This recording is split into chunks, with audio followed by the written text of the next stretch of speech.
Okay. So before I ask your name, I just want to say there are a lot of little, what's the word, procedures or policies in place here at Fischoff to make sure that the contestants are given the most the fairest possible situation. So we don't know who you guys are. We're not told names. We're not told where you're from. We just know that you have a number, and we even have somebody who's a timekeeper for us, so that everybody gets the same amount of time on stage. Once we get the scores delivered to us in the jury box, and we say, okay, we're ready to go, and then there's somebody who tells us when it's time to stop. So I have no idea who you are. I really enjoyed your playing, and I thought you guys had a wonderful sense of communication, beautifully prepared, and you seem to be having fun on stage, which I really, really like.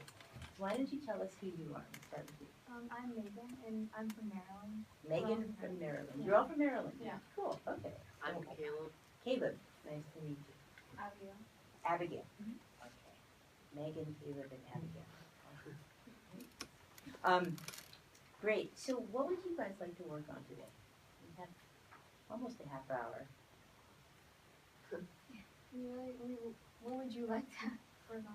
What would I like to work on? Okay, well, I was hoping you did. I was thinking that of the selections you played for us, the biggest piece is the Arensky, right? And it's kind of, it's awkward to put you in that position, Abigail, because you have the world's smallest piano and the world's biggest piece. But I thought maybe we could work a little bit on some of the qualities of romantic sound, because I think that's probably where the work is with this piece. Balance is certainly a big issue. It's like playing a piano concerto with really big string parts and lots of sostenuto. Okay, so why don't we maybe we could split our time on the two movements. Let's start with the first one.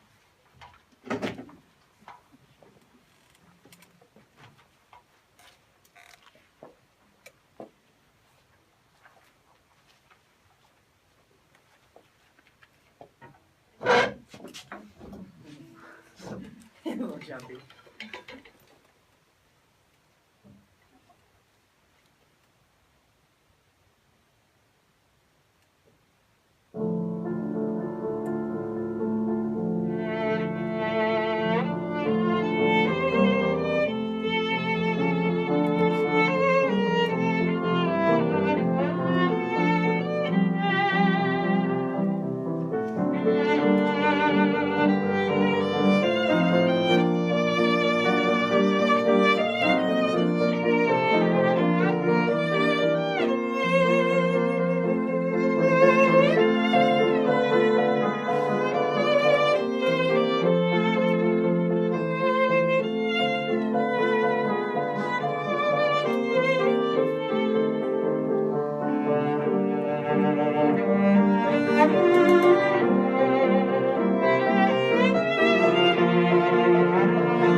Finally the piano gets to say the theme.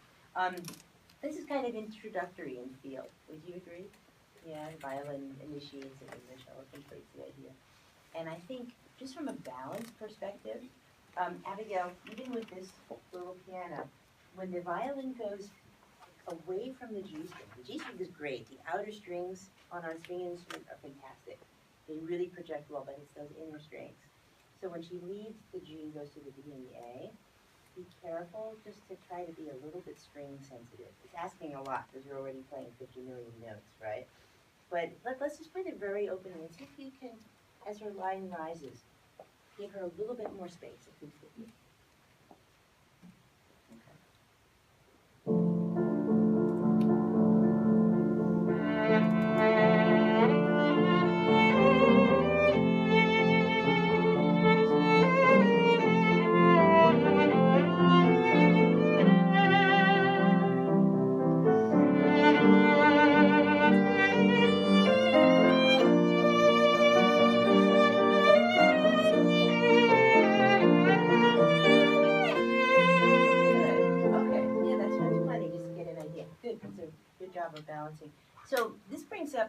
idea of the romantic tone quality that I was talking about. And I think you're doing a really great job, Megan. The G string has that special quality. You know, when a high instrument plays low or a low instrument plays high, it really exaggerates I think, the emotional intensity of that. And so to hear you go, you know, this low register, it's kind of shocking. And it's also, what does he write? He gives you piano. And again, when people see piano, they tend to back away from the instrument. You're definitely not backing away, but I would encourage you to go further into the violin and just find even more weightiness, because I believe that we can kind of sink the ship a little deeper into the water, i.e. the bow into the string, ride a little bit more deeply and get more intensity. And that would also help you combat the writing in the piano. Can we try that? Just think of actually dipping, dip, dip, and keep the vibrato cooking.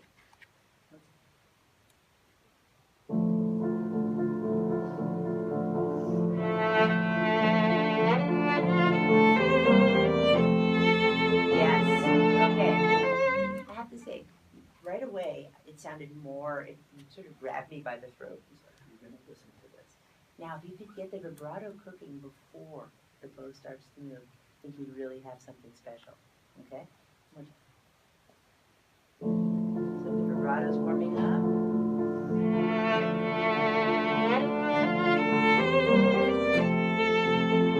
Dip into the string. Yeah. I gotta talk to you guys. I'm sorry. So yeah, each bow change. This is a radical idea, and I don't need to give a violin lesson because that's not my job here. But it applies to cello too. When you're playing music of this intensity, the bow going left to right, even if it's heavy, is one thing. The bow going diagonally or vertically first, and then horizontally into the note can be really, really great. I see you all looking at your coach. I'm like, I don't want to look and see what he's saying. But just to get a little bit more earnestness in the quality of the sound. This is an epic piece. It's huge, right? So this melody says a lot about what's going to come. One more time. Vibrate,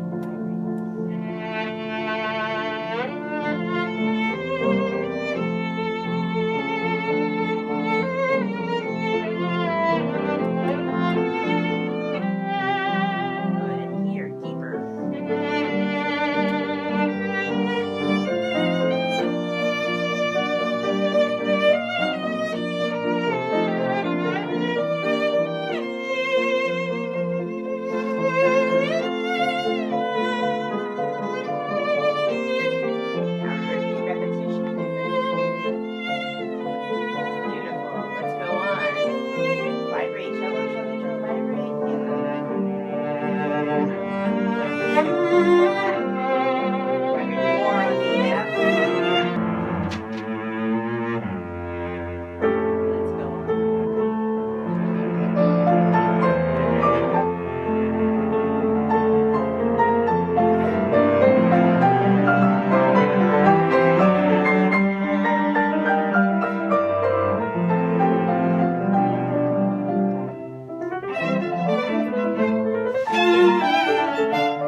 So well. Well, I have to say that I feel like the string player's preparation is a little last minute when you approach the string. It's a little, ha! And it makes me uncomfortable, I guess, because maybe I'm somebody who gets ready early. I get my hand in position and it is going, and my vibrato reaches its apex at the moment I stroke the string with the bow. You guys are a little bit snappy for my taste. And I think it would give you more vocal quality if you did that. Now, you know, you've got all this stuff, and it's beautifully played, Abigail. When you have the crescendo of bar 33, right away you start sounding awfully busy. And I wonder if you could just give us a little bit of a low. Stay a little calmer, a little bit longer, so that when you do open up the sound, the moment of the peak is more noticeable, okay? It's so hard with romantic trio writing and piano quartets. It's very easy to say, yes, the piano's too loud, but it's not really true. She's playing everything she has and she's playing it beautifully. It's a matter of knowing what not to play as much. That idea of reducing the environmental thickness, right, so that these guys can have a little bit more space. Could we try that at the Pimoso? And strings, get ready at least a half beat sooner, okay, so I don't worry. Okay. You got it.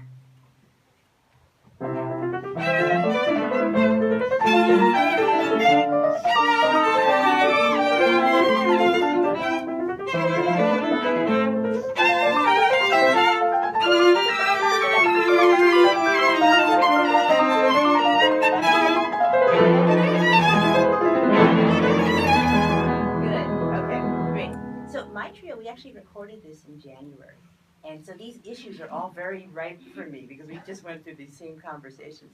And our violinist Irina, she said, you know, we should just record ourselves more often because we're not making any diminuendos, like in practice in our rehearsal, because it's true as we listen to the playbacks, there's been no diminuendo.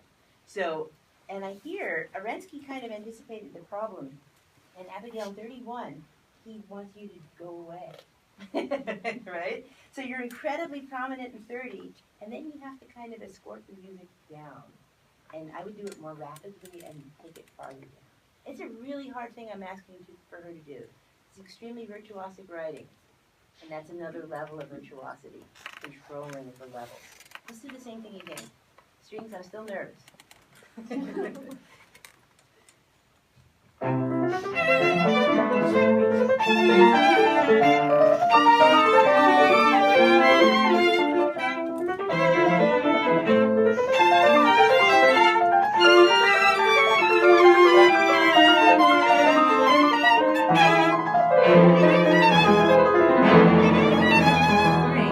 Great, that's much better. And you know, in bar 36, the strings have dims and you don't. And one could argue that the piano should stay important a little bit longer. On the other hand, they still have to be heard. You do? You do in your score. Okay, you got a better score there. Well, good. Then just do a little bit more. And you know, while you're playing with 8 hands, listen with your 9th ear and just make sure you can hear them really at all times. That's tough.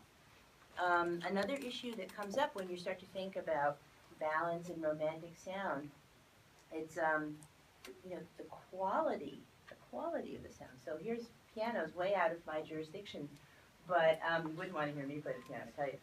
But the quality of sound in the upper register, especially on this piano, right, there's a brightness. And if there's something that you can do to kind of be a little bit more, I don't know what it is, if it's more in the keys, or how you would kind of massage the sound into something that's more compatible with these guys.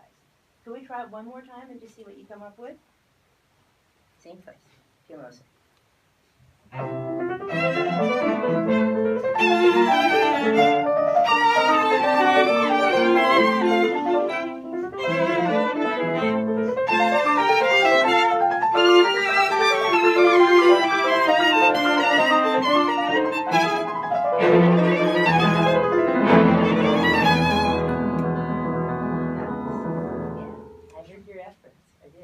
Okay, and we just got to the cello solo, which I kind of want to switch to the second movement now, because speaking of solo, okay, you'll get your solo right here. Beautiful. Clarity is wonderful.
beautiful, and you create such a nice atmosphere.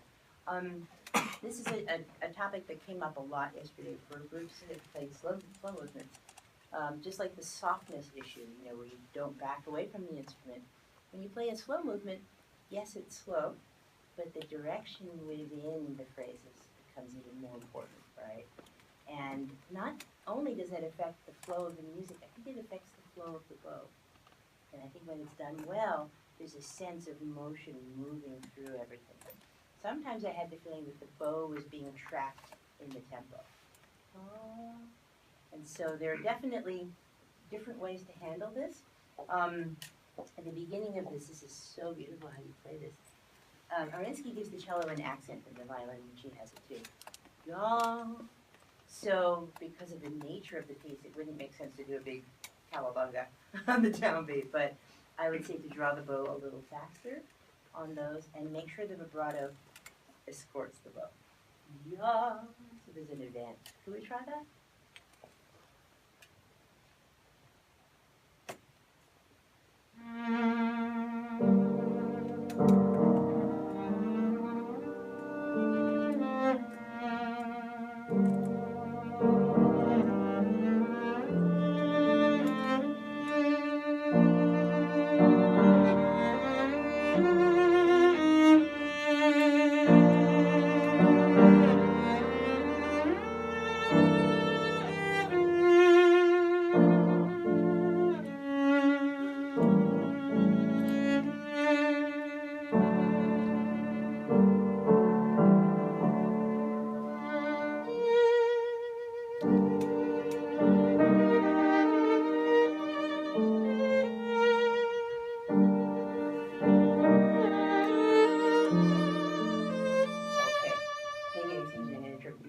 Solo.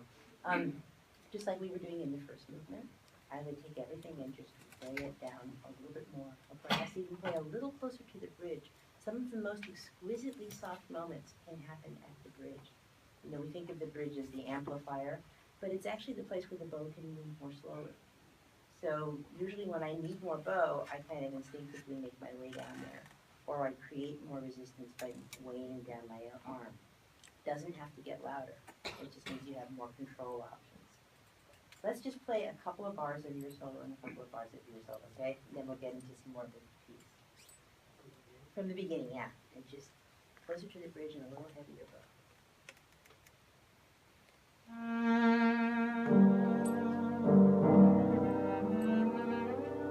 Faster vibrato.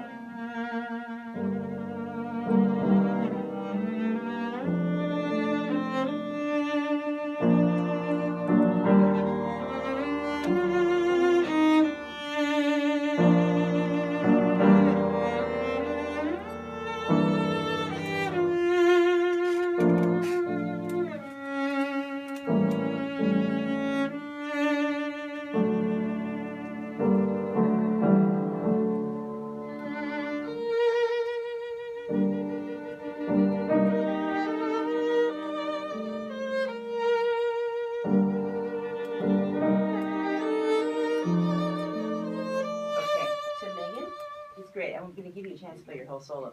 But you guys are not helping enough. And this is where the momentum of the slow movement has to be, I think, tinkered with just a little. When, especially if she's holding a note, she's stuck, right? And I think you can do a lot to help make that a bit more interesting and bring out the harmonies. I think you both should enter a little sooner. Let's go right from your tune.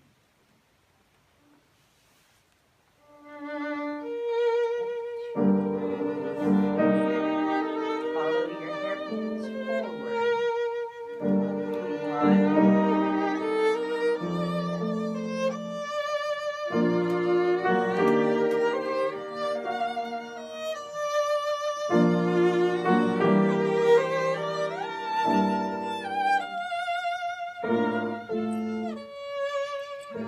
Follow the colors.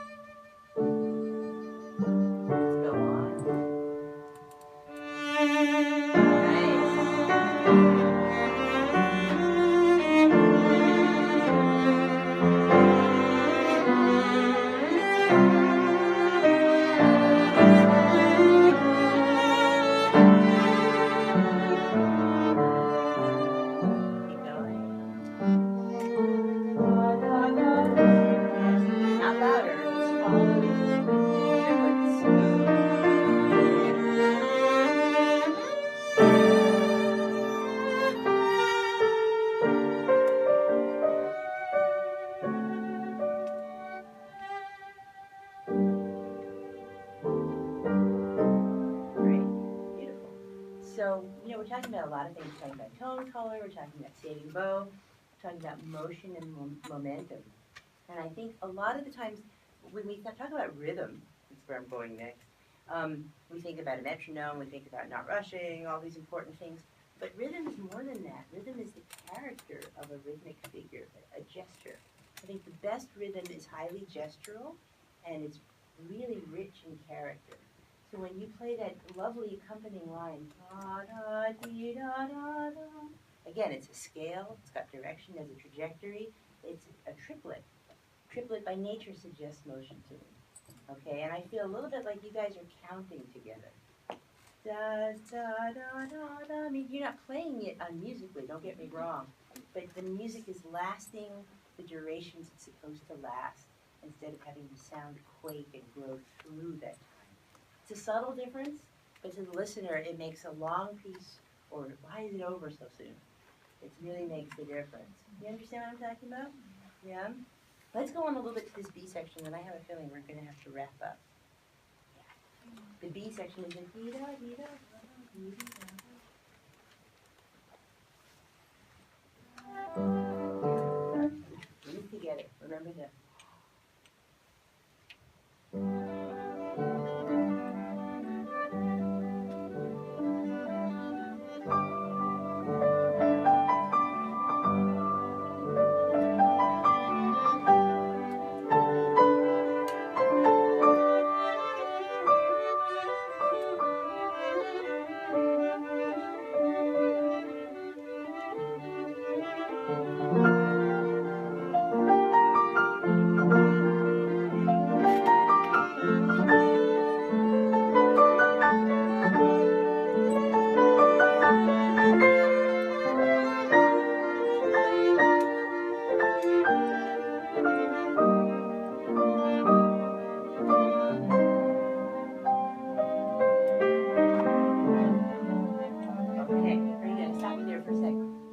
Playing.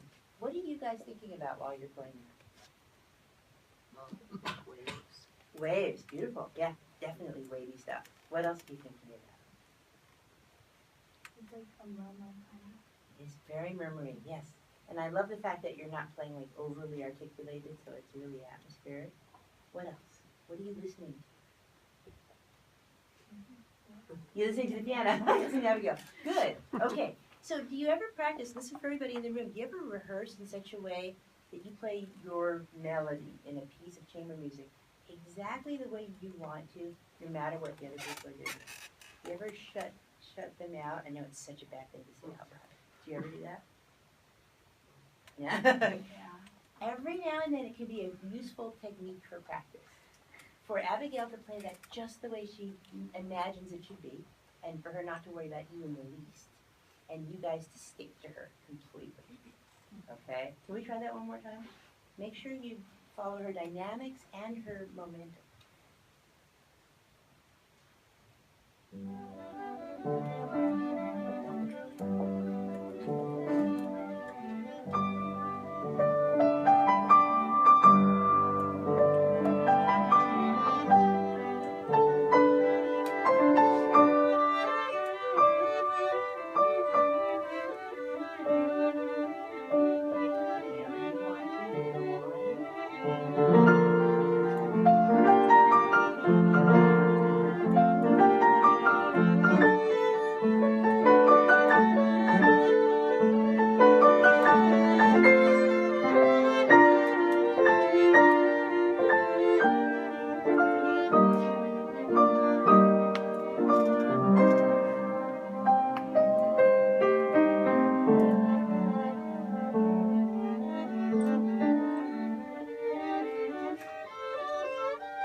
It takes a lot of courage to do that, and a lot of trust.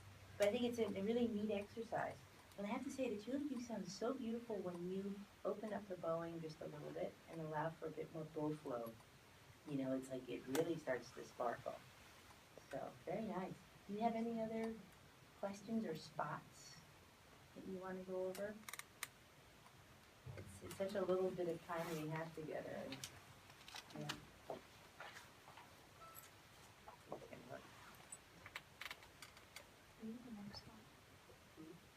the next spot in the slow movement? He's being nice. What is the next spot? What did you have in mind? It's kind of, well, first of all, the rhythm, and then it's hard to like, yeah. Should you give a bar number? It's just, Oh, yeah. yeah. Oh, that, yes, I know. This is really hard. Yes. It doesn't feel like it looks when you actually hear it. Can you play that for us once? We may go out on this here. So. Just talking. Yeah.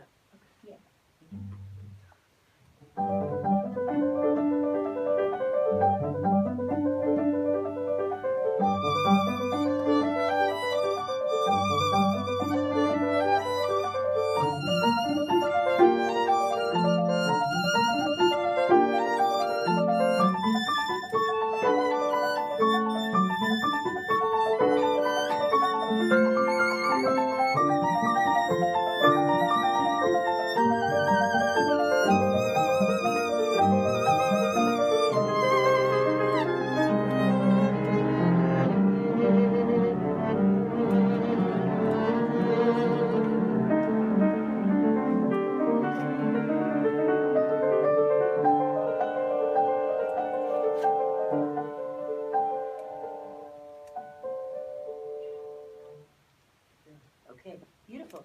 I think that section needs a little bit more mystery around it. I think the cello is there for clarity. You've got the tune, and you've got the kind of atmosphere. And right now with this piano in this very dry space, it's so clear. You can see the trick behind the magic trick. I think with the piano that gives you a little bit more ambiance to the sound, it would be easier. So I would encourage you not to be too clear. And you talk to your coach about that and see what he thinks. But just so that we get a little bit more bathed in the sound. Yeah. Beautiful, you guys. You have so much potential. It's really, really nice to hear you